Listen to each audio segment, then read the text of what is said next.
Tonight, a backlog of undelivered mail is piling up in post offices around the country.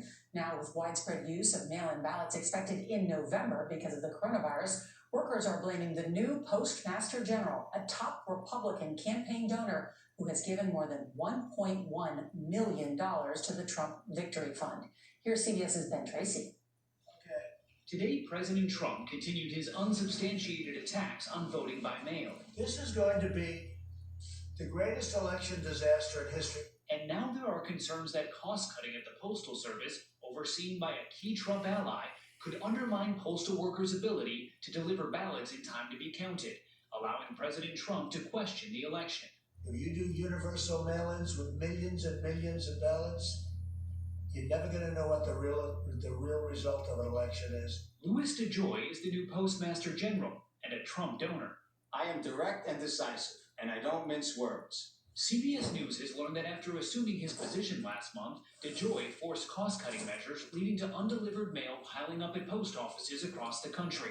And CBS News confirmed this internal Postal Service directive that outlines an operational pivot, saying extra trips to deliver mail are no longer authorized, and that we may see mail left behind or mail on the workroom floor or docks, which is not typical. Mail is backing up, is getting delayed. Mark Dimenstein is president of the American Postal Workers Union. We're being demanded in one way or another with these new policies to delay mail.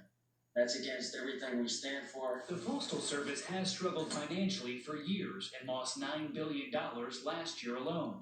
The Postal Service is a joke. Postmaster General DeJoy declined our request for an interview, but in a statement, the Postal Service says it is in a financially unsustainable position, and despite any assertions to the contrary, we are not slowing down election mail or any other mail. Today, House Speaker Nancy Pelosi accused President Trump of trying to delegitimize the election. Want to cancel the election or postpone the election? Really? They learned that from Putin or something?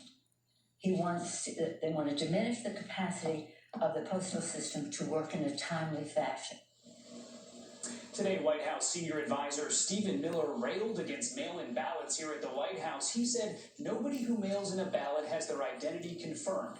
That is just not true. States have several safeguards in place to prevent fraud, including signature analysis and barcodes on the ballots. And Nora, overall, mail-in voting fraud is very rare.